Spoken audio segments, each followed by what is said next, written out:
Deeds here from Pop Turner, speaking to the founder and director of the Screamfest Horror Film Festival, Rachel Belofsky, about the 2024 edition of Screamfest this year, going from October 8th to October 17th. Welcome to the show. Thank you so much for being here.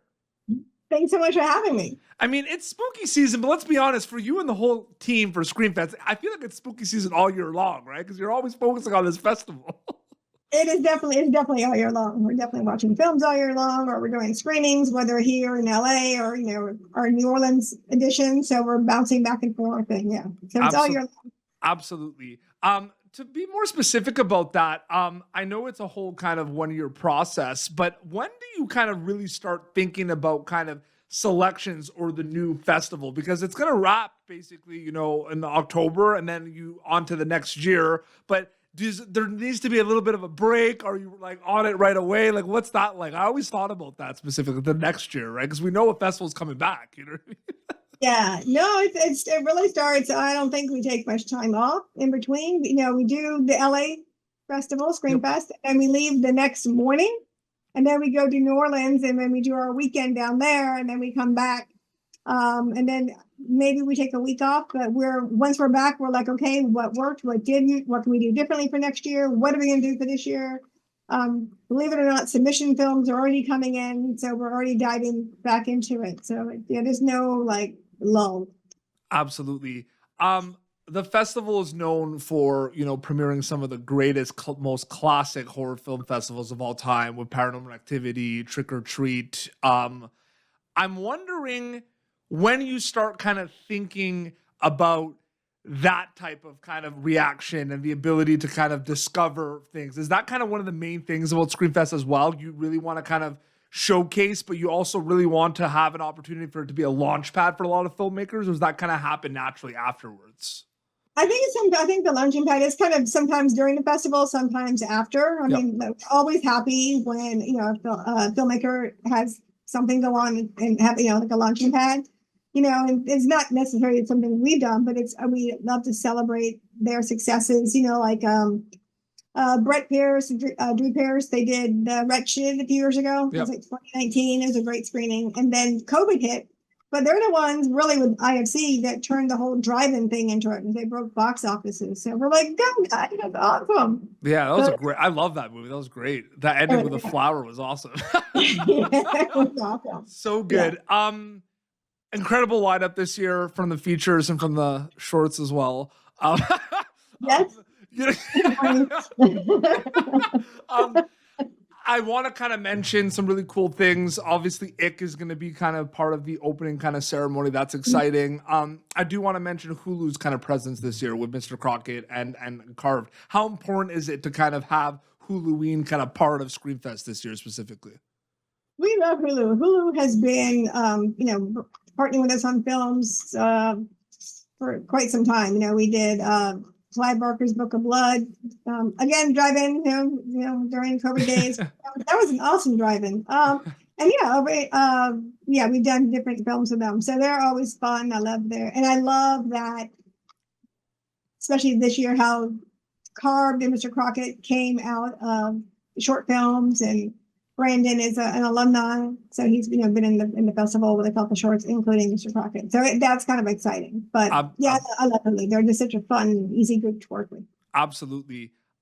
Short films have always been interesting because there's been this back and forth of, are they kind of a stepping stone for filmmakers? Are they made to proof of concept saying, hey, we can make this 10-minute thing into a feature, you know what I mean? So there's always been this back and forth and push and pull. Incredible lineup for shorts this year, featuring a lot of really cool talent. Doug Jones is in a short. You have Jordan Connor from Riverdale in The Skimmer. Brennan D'Amico from The Descendants is in a horror film as well. What's that like, just seeing all the incredible, amazing talent in your short film lineup specifically, like let alone your features? It's pretty crazy.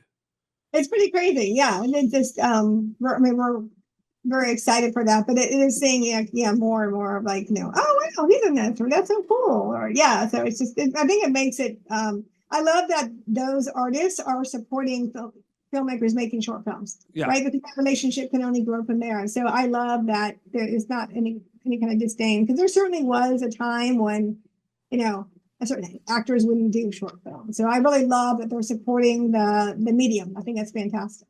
Absolutely. It's so funny that whole, hey, I know that person, that's becoming really big in horror now, right? Because a lot of people are working in horror movies right now. So I feel like that happens all the time. It's so funny. Right. True. It's interesting because I ask actors and I ask directors this question, but I'm going to ask you this as a festival director.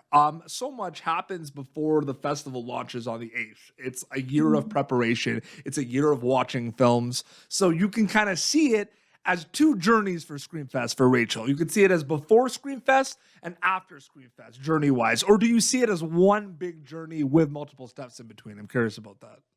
I think it's one big journey with multiple steps in between, like, yeah, definitely. Yeah, because like it's all for the same end goal, right? Kind of like making a film, right? Right. Always the same end goal, but where the party's going to be, or what special screenings going to do, or what the photo ops are going to be. I mean, those nuances kind of change, or where can we slip in some retrospectives, because we want to obviously program as many new films. Yep. But the fans, we like to kind of put in some retrospective. So yeah, it's kind of that's a little juggling, always trying to figure out where to do that. So different steps. Every time you do a new edition of Screamfest, there's always that, how can we make it better? Or like, what can the selection process be like? Anything specifically that's maybe new or interesting that people should know about the 2024 edition to Screamfest this year that would be really cool to check out? Another good one. I mean, just that we're showcasing films from all around the world. Yep. We have TiVo and Means Else, which was in Toronto this year, and it's special for us because in 2009 we had TiVo's short film Else, so it's kind of nice to see it come full circle. Yep. We also have Body Language, and that was based on a short film called Dylan, which you can see on our YouTube channel. But that, that's kind of cool. I think we have like 3 or 4 that have started off that are alumni that have gone on to be feature versions. So I think that's a little different, especially the quantity of. Absolutely. There's a rumor you have this like really creepy motel themed short film this year too in your lineup as well. Right? Yeah. No, we're really excited to have a joining part of Screamfest this year. We're really excited for a screening. It's an honor and privilege. It's a dream come true for me because I cover this festival every year with my outlet, and it's one of my favorite festivals of all time. So it really is a really cool, special feeling to have a film at your festival this year. I just want to say that quickly. No, we're honored. We love you for the support, and so glad to have you in the festival as a filmmaker. So you'll get to experience it from a whole different side, and hopefully, you walk away loving it and feeling like family from here on out. Absolutely, no, and the goal is to be like, how could we kind of come back and like have get the creative juices flowing and come back to Screamfest with maybe a feature one day. That's always the plan. Yeah. And I think going back to the short thing, it's interesting, right? Because like the short films are really kind of like a standalone thing. There's a lot of opportunities for people to watch shorts as well. Like there's the Alter, Screamfest has a YouTube channel where they see them. Do you feel like shorts are just becoming their own thing and just like people want to make shorts? And like, what do you think about shorts now specifically? I think shorts are great. I think it's a great way for filmmakers to show their talent. I think as a viewer, it's a great way, if you don't have time to watch a feature, especially some of these younger kids, their attention span, Absolutely. It's a little, shorter content for them to watch.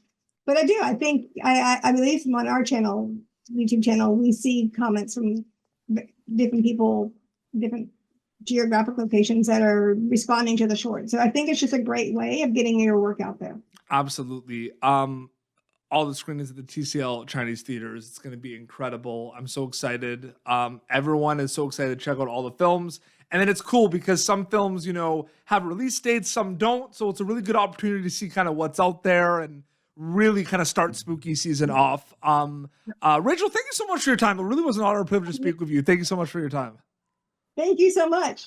Plug away. So we can tickets are available now to buy festival badges. They're available to buy for the opening night and the closing nights, but you can also buy for specific screenings as well, right?